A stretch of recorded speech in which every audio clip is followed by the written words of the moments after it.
এই আমাদের দলের প্রতিষ্ঠাতা পীরজাদা আব্বাস সিদ্দিকী ভাইজানের সাথে বড় ভাইজানের সাথে কালকে রাতেই আমার কথা হয়েছে। যদি বাবাকে এভাবেই বলেছে তুই নওশাদ দেখ খোঁজ রাখবি, নেতৃত্ব বলে দিবি, যদি একটা ভোটারের নাম বাদ যায় তোকে আমরা দিল্লি পাঠাবো, সুপ্রিম কোর্টে গিয়ে ওই বাইটার হয়ে তুই লড়াই করবি। বলে যাচ্ছি পশ্চিম বাংলার যদি একটা বৈধ ভোটার সিঙ্গেল পিস বলছি আমি, সে অশোকনগরে হতে পারে আর আমার তোমার কি বলে মতুয়া ভাইয়ের কারো হতে পারে, সে গাইঘাটা হতে পারে, আমার দেখার প্রয়োজন নাই। সে হরিণঘাটা হতে পারে বা আপনার ঝাড়গ্রাম হতে পারে। একটা কারো বৈধ ভোটারের যদি ভোটার নির্বাচন কমিশন তার নাম বাতিল করে সিস্টেম মেনে তার নাম তোলার চেষ্টা করব। তারপরেও যদি নির্বাচন কমিশন মনে করে তার পাওয়ারের মিসইউজ করবে, আপনাদের বলে যাচ্ছি আপনাদের এই আমাদের দলের প্রতিষ্ঠাতা পীরজাদা আব্বাস সিদ্দিকী ভাইজানের সাথে বড় ভাইজানের সাথে কালকে রাতেই আমার কথা হয়েছে। যদি বাবাকে এভাবেই বলেছে তুই নওশাদ দেখ খোঁজ রাখবি, নেতৃত্ব বলে দিবি, যদি একটা ভোটারের নাম বাদ যায় তোকে আমরা দিল্লি পাঠাবো, সুপ্রিম কোর্টে গিয়ে ওই বাইটার হয়ে তুই লড়াই করবি। আমাদের পাওয়ার, আমাদের দলের প্রতিষ্ঠাতা প্রাণ পুরুষ টিকে ভাষাই বলেছে, সেই আমার মতুয়া হতে পারে, আমার দলিত হতে পারে, আমার আদিবাসী হতে পারে, আমার নমশূদ্র হতে পারে, আমার হিন্দু হতে পারে, আমার মুসলমান হতে পারে, দেখার দরকার নাই। পশ্চিম বাংলার কোন বৈধ ভোটারের নাম যদি বাদ যায় তুই দিল্লি গিয়ে যেমন ওবিসি নিয়ে লড়াই করছিস, ওয়াকফ নিয়ে লড়াই করছিস, সিএন সময় লড়াই করেছিস, একইভাবে দিল্লি গিয়ে মামলা করবি, এদের জবাব তোকে দিতে হবে। তাহলে আমাদের ভয় পাওয়ার জায়গা নেই। কে কাগজ দেখতে চাইছে? একটা কথা বলে দিই আপনাদের, আমাদের গাইঘাটা থেকে শুরু করে মতুয়া বাড়ি থেকে শুরু করে মতুয়া সমাজের মানুষ অনেক চিন্তিত, স্বাভাবিক চিন্তার বিষয়।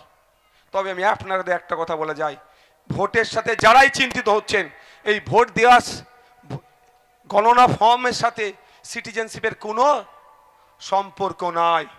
এই বিজেপি তৃণমূল মিলে মানুষকে বোকা বানাচ্ছে, বিজেপি তৃণমূল মিলে হিন্দু মুসলমানের মধ্যে ঐক্যের সর্বনাশ ঘটাচ্ছে। এই বিজেপি তৃণমূল মিলে মানুষ ওদের জাঁতা কলে আমাদেরকে পিষতে চাইছে। তাই বার হয়ে আসতে হবে, কে হিন্দু কে মুসলমান দেখার দরকার নেই। ওদের জাঁতা কল থেকে ওরা যেভাবে আমাদের বোকা বানাচ্ছে তার থেকে বেরিয়ে আসতে হবে। আমাদের অধিকার আমাদের বুঝে নিতে হবে। কোনো বিএলও যদি বুথ লেভেল অফিসার যদি আপনার বাড়িতে গিয়ে আপনার নাগরিকত্বের প্রমাণপত্র চাই, সঙ্গে সঙ্গে বলবেন একটু দাঁড়ান, আপনি শুধু ভিডিওটা বলবেন অন করছি, তোমার কত সাহস আছে আমার নাগরিকত্বের প্রমাণ চাইছো, তুমি আমাকে রেকর্ড করবো, সেটা একবার বলো। পারবেন তো? সে নবশূদ্র হতে পারে, মতুয়া হতে পারে, দলিত হতে পারে, মুসলমান হতে পারে, যারও বাড়ির সামনে গিয়ে যদি কোন অফিসার বলে আপনি ইলেকশন কমিশনের অফিসার যে আপনার নাগরিকত্বের প্রমাণ আমাকে দিতে হবে, তারই ভোটার লিস্টে নাম তুলবো, সঙ্গে সঙ্গে বলে দেবে তুমি তো কোন বাচ্চা, তুমি যে দপ্তরে থেকে এসছো সেই দপ্তরের চিফ, ইলেকশন কমিশন অফ ইন্ডিয়ার চিফেরও ক্ষমতা নাই, রাইট নাই, অধিকার নাই আমার নাগরিকত্ব চেক করার। কি বলছি বুঝতে পেরেছেন? ইলেকশন কমিশন অফ ইন্ডিয়ার কাজ কি? ইসিআর কাজ কি? ইসিআর কাজ 18 বছর হয়ে গেছে, নতুন ভোটার লিস্টে নাম ঢুকাও, ভোটার মারা গেছে নাম বাদ দিয়ে দাও। আমার এই এখানে আচ্ছা, এর পাশের বিধানসভার নাম কি?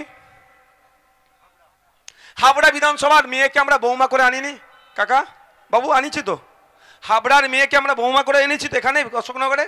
আবার অশোকনগরের মেয়েকে আবার হাবড়ায় বিয়ে হয়েছে। এবার এখানে যখন ওখান থেকে মেয়ে বৌমা করে নিয়ে এসছি, ওখানে ভোটার লিস্টে নাম কেন থাকবে? এখানে আসবে তো। এই যে কারেকশন, এই যে চেঞ্জ, এই সব কাজগুলো হচ্ছে ইলেকশন কমিশনের কাজ। আর নির্বাচনকে কন্ডাক্ট করা, নাগরিকত্ব যাচাই করার কাজ ওদের নয়। নাগরিকত্ব যাচাই ওদের করা রাইট নয়। সুতরাং আপনাকে এটা ভয় দেখানো হচ্ছে। কেন ভয় দেখাচ্ছে? কেন আমি বলছি, দায়িত্বহীন ভাষাই বলছি, এই মতুয়া সমাজের রাজনৈতিক কিছু কারবারিরা আছে, মতুয়া সমাজকে তারা কন্ট্রোল করতে চাইছে, তাতে আমার কোনো বক্তব্য নাই। কিন্তু মতুয়া সমাজের মানুষকে বিপদে ফেলছে ওই রাজনৈতিক কারবারিগুলো। ওরা ওদের ক্ষমতায় টিকে থাকার জন্য, এমপি এমএলএ হওয়ার জন্য, মন্ত্রী হওয়ার জন্য পুরো মতুয়া সমাজকে তারা আজকে বিভ্রান্তের মধ্যে ফেলছে।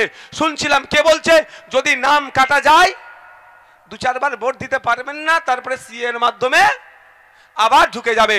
কেন বলতে পারছে না? তুমি কেন্দ্রীয় মন্ত্রী, তোমার বলার দরকার একটা মতুয়ার নাম কাটতে তো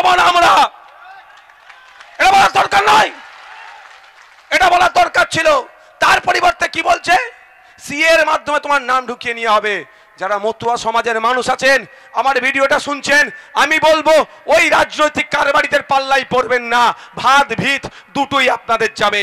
কারণ সিএ বলা হচ্ছে কি, ধর্মীয় কারণে উৎপীড়ন হয়ে আসলে তাকেই নাগরিকত্ব দেওয়া হবে। এবারে বলুন আমার মতুয়া ভাইরা, আমি সত্য মিথ্যা আমি বলার প্রয়োজন নেই, আপনি যে ধর্মীয় কারণে উৎপীড়ন হয়ে এসছেন, এটা কি শান্তনু ঠাকুর ঠিক করে দেবে? এটা কি মমতা বালা ঠাকুর ঠিক করে দেবে? এটা তো নয়। কাগজ হবে, আছে তো আপনার কাছে, কেন ওদের পাল্লাই পড়ে আপনি সিএ এর জন্য অ্যাপ্লাই করবেন? অলরেডি আপনি দেশের নাগরিক, ভোট দিচ্ছেন, সরকারি চাকরি করছেন, সরকারি বাসের ফ্যাসিলিটি দিচ্ছেন, সরকারি স্কুলে চাকরি করছেন, সরকারি স্বাস্থ্য কেন্দ্রের পরিষেবা নিচ্ছেন। যদিও সরকারি শিক্ষা ব্যবস্থা স্বাস্থ্য ব্যবস্থা ধ্বংস হয়ে গেছে, তারপর আমি বলছি, তো আপনি আর আমি দুজনেই ভাই ভাই, দুজনেই দেশের নাগরিক। সেই আমরা যখন রাইট আছে, তারপরে ওদের পাল্লাই পড়ে কেন? ও আপনাকে কি করছে? গোমরাহ বানাচ্ছে। ও আপনাকে ভুল বুঝিয়ে শুধু এই জন্যই ভুল বোঝাচ্ছে কি, কেউ রাজ্যসভার এমপি হবে তো কেউ লোকসভার এমপি হওয়ার জন্য। আর আপনার আমার গরিব সাদাসিধে সরল সহজ মতুয়া ভাইগুলোর কি হচ্ছে? আতঙ্কিত হচ্ছে। তাই আমি এখানে এসে বলে যাই,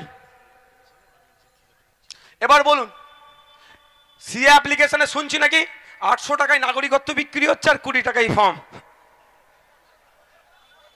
খারাপ লাগছে আমার, পেপারে বেরিয়েছে 800 টাকায় নাগরিকত্ব বিক্রি হচ্ছে আর 20 টাকায় ফর্ম ফিল আপ।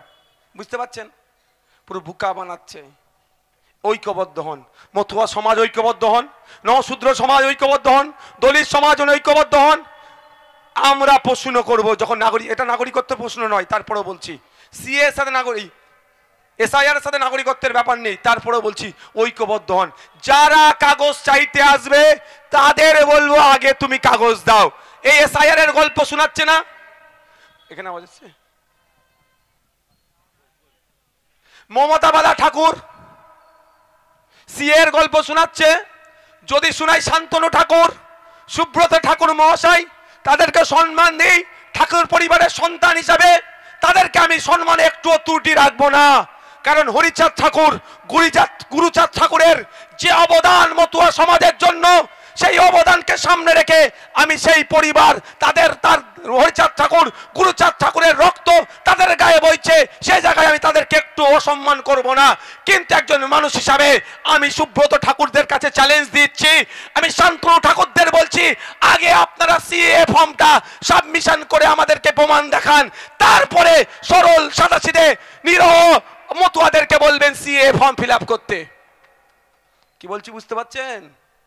বলবেন আগে সুব্রত ঠাকুর, শান্তনু ঠাকুর মহাশয়দেরকে বলুন, ঠাকুর বাবু আগে আপনারা ফিল আপ করুন, তো খোঁজ নিয়ে দেখুন ফিল আপ করেছে কি করেনি। ঠাকুর পরিবারের সন্তান হিসেবে আমি রেসপেক্ট করি, ওখানে একটু আমার অসম্মান তাদের করব না, কিন্তু বাস্তব কথার সাথে মিলে আসতে হবে। তাহলে বোকা বানানো হচ্ছে আমাদেরকে। ঠিক একইভাবে মমতা ব্যানার্জি প্রায় 90,000 অফিসার দিল, বুথে বুথে পৌঁছে যাচ্ছে, booth level officer, supervisor, ERO, এই আরও দিয়ে তাড়াতাড়ি দ্রুততার সাথে যাতে এসআইআর হয় তার ব্যবস্থা করছে। আবার কলকাতায় নেবে কি বলছে এসআইআর এর বিরুদ্ধে।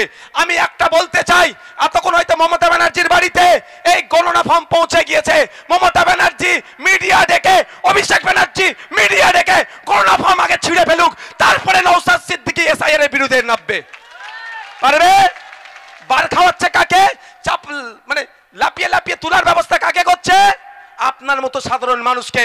যদি মমতা ব্যানার্জি সত্যিকারের এসআইআর এর বিরুদ্ধে হয়, তাহলে ওই গণনা ফর্ম ছিঁড়ে ফেলে দিক। ভুল বলছি না কি গো ভাই? ভুল বলছি? সাপ হয়ে কামড়ানো ও যাবে ঝাড়া। আর একটা কি বলে, বলে বরের ঘরের মাসি আর কুনের ঘরের পিসি। উনি তাড়াতাড়ির জন্য এসআইআর হওয়ার জন্য কি করছে, অফিসার দিয়ে দিল এসআইআর। এবার এখন যখন এবার আমরা প্রশ্ন করছি এসআইআর এসআইআর এসআইআর, আপনি বলেছিলেন করতে দেবো না, ঘিরাও করবে, হ্যান করবো, ত্যান করবো, তখন কি দেখছি কলকাতাতে একটা র্যালি বার করেছে। কারা এসে উপস্থিত হয়েছে? বলছে এসআই, যাদেরকে ডেকে আনা হয়েছে কাউকে বলছে নাগরিকত্ব দেবে, 15 বছরের বাচ্চা ছেলে তাদেরকে ডেকে নিয়ে এসে হাজির, যারা এখন ভোটার লিস্টের নামই উঠেনি তাকে নিয়ে এসে হাজির। আমি আপনাদেরকে একদম সহজ ভাষায় বলছি, তো যদি সত্যিকারের মমতা ব্যানার্জি এসআইআর এর বিরুদ্ধে হয় যে অরিজিনাল যে ফর্ম দুটো বাড়ি বাড়ি থেকে দুটো করে ফর্ম দিচ্ছে তো, ওই দুটো ফর্ম মমতা ব্যানার্জি মিডিয়া ডেকে কি করুক, ছিঁড়ে ফেলে দিক আর অভিষেক ব্যানার্জি।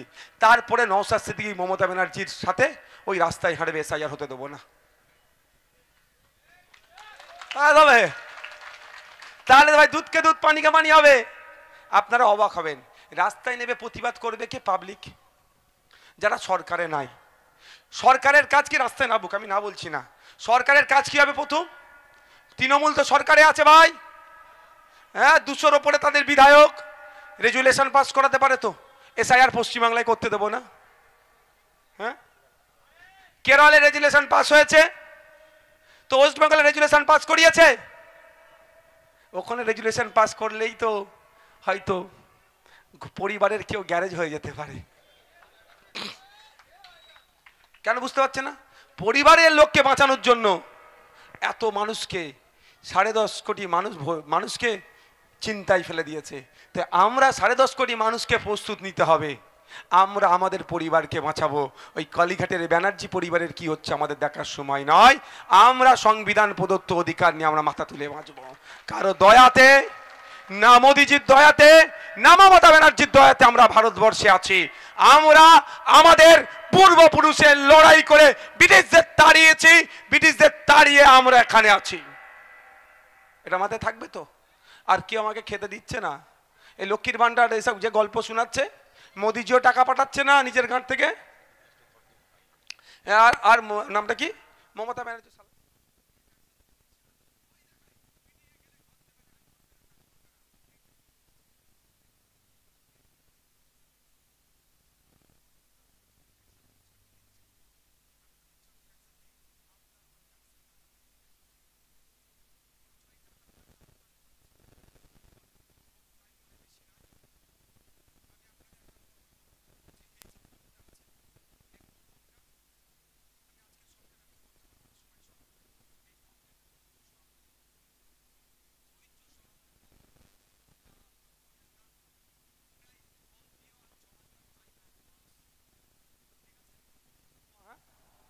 আর আপনারা যদি নিজে থেকে না ফিল আপ করতে পারেন, আমি অলরেডি ভিডিও ছেড়েছি, তারপরে যদি নিজে থেকে ফিল আপ না করতে পারেন, আমাদের প্রতি বুথে আমাদের যে নেতৃত্বরা আছে যোগাযোগ করুন।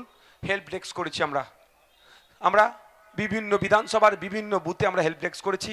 কেন্দ্রীয়ভাবে আমাদের নাম্বার দিয়েছি। আবার তাপসবাবু আপনাদের ডেস্টিনেশন বলে দিল। প্রতিদিন বেলা 8টা থেকে বেলা 12, সকাল 8টা থেকে বেলা 12টা পর্যন্ত তার বাড়িতে মানে অফিস খুলেছে ওখানে।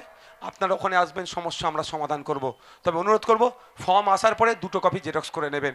অরিজিনালগুলোকে একটু সাইডে রেখে জেরক্সের ওপরে আপনারা কি ফর্মটাকে ফিল আপ করবেন।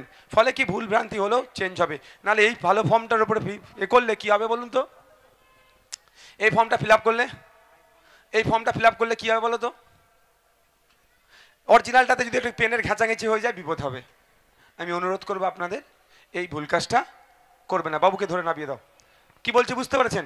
আচ্ছা, আমি 5 মিনিটের মধ্যে চেষ্টা করবো, শর্টে হবে 5 মিনিটে ফর্মটা কিভাবে ফিল আপ করতে হবে আপনাদেরকে দেখাতে চাই। শুনবেন? 5 মিনিট হয়ে গেলে কিন্তু সিগন্যাল দেবে, আমাকে আর একটা প্রোগ্রাম আছে। এই ধরনের ফর্ম আপনাদের বাড়ি 2টো করে আসবে, ভোটার পিছু 2টো ফর্ম। আপনার বাড়িতে 4টে ভোটার থাকলে কটা ফর্ম পাবেন? আচ্ছা, 2টো করে আসলো। আমি এই ফর্মটা সুবিধার্থে আমি একটু কি করেছি জানেন? পোর্টাল ফর্মকে 4টে ভাগ করেছি, মানে যাতে এত ঘর কি ফিল আপ করবো রে বাবা, যাতে এই না মনে হয়। এটা ইজি। আচ্ছা, আমি বলেছিলাম খেয়াল আছে, এসআইআর যদি বাঘ হয়, বাঘকে আমরা খাঁচাবন্দি করব। এখানে বাঘকে খাঁচাবন্দি করার একটা রড আছে, রড দিয়ে তো খাঁচাটা তৈরি করতে হবে, নাহলে বেরিয়ে যাবে তো। একটা রড আছে, সেটা খাঁচায় বাঘকে বন্দি করা যাবে। অর্থাৎ এসআইআরকে বন্দি করে নেবো, পকেটে ভরে নেবো আমরা এসআইআরকে, কোনো অসুবিধা নেই। তাহলে এইটা আমি 5 মিনিটে আপনাদের বোঝানোর চেষ্টা করছি। 5 মিনিট হয়তো অনেক কিছু ছেড়ে যেতে পারে। আমার থেকে ভালো কেউ যদি বোঝানোর চেষ্টা করে, তারটা আপনি শুনবেন, ঠিক আছে? তারপরে আমি আপনাকে শর্টে বলে যাচ্ছি।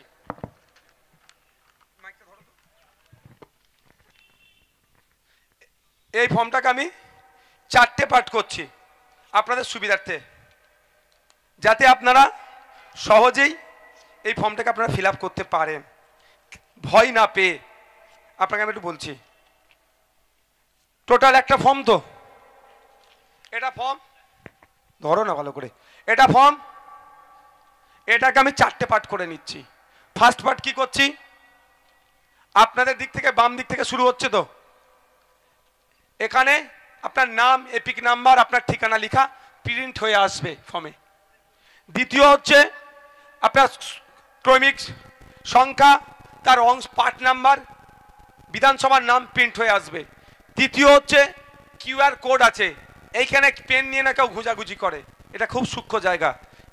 4 নাম্বার কি আছে, আপনার আজকের দিনে ভোটার লিস্টে যে ছবিটা আছে সেটা এখানে প্রিন্ট হয়ে আসবে। 5 নাম্বার আপনাকে একটা পাসপোর্ট সাইজ ছবি, রঙিন ছবি, ব্যাকগ্রাউন্ড সাদা লাগাতে হবে। শুধু তাহলে পার্ট 1-এ আপনার কাজ কি, একটাই কাজ, শুধু একটা পাসপোর্ট সাইজ ছবি যার ব্যাকগ্রাউন্ড কালো সেটা প্রিন্ট করতে হবে। 2টো ফর্ম থাকবে, তাহলে 2টো ছবি লাগবে, 2টো ফর্মে 2টো ছবি লাগিয়ে দিলেন। Part 1 complete. ভয়ের কিছু কিছু আছে, কারো জানার আছে পার্ট 1 সম্পর্কে, কারা বুঝতে পেরেছেন হাত তুলুন তো। পার্ট 1-এ একটাই কাজ, একটা পাসপোর্ট সাইজ ছবি, রিসেন্ট ছবি যার ব্যাকগ্রাউন্ডটা কালো সাদা হবে। দ্বিতীয় চলে আসি,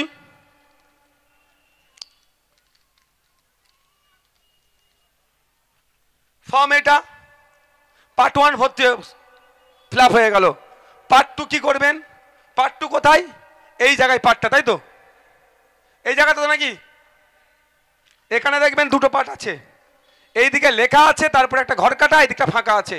ফিল আপটা কোথায় হবে, এই যে ফাঁকা জায়গাটা আছে, এখানে কি দেওয়া আছে, জন্ম তারিখ, তারিখ, মাস, সাল ঢুকিয়ে দেবেন। তারপরে কি আছে, আধার নাম্বার, যদি আধার কার্ডে ইচ্ছা আছে, ঐচ্ছিক বিষয়, আপনি ইচ্ছা করলে দিতে পারেন, নাও পারেন, তবে আমার বক্তব্য আমি দেবো, আমার যেটা আমি ফিল আপ করবো আমি দেবো। আমি চোর ডাকাত গুন্ডা মস্তান ভোট চোর নয়, আমি ভোট চোর নয়, মানুষ মারা খুনিও নয়, আমি হিনিয়াস ক্রাইমও করিনি, নোটোরিয়াস ক্রিমিনাল লিস্টে আমার নাম নেই, আমার অসুবিধে কোথায়, আমি আমার নাম্বার দেব, আপনারা পারলে দিতে পারেন, নাও পারেন।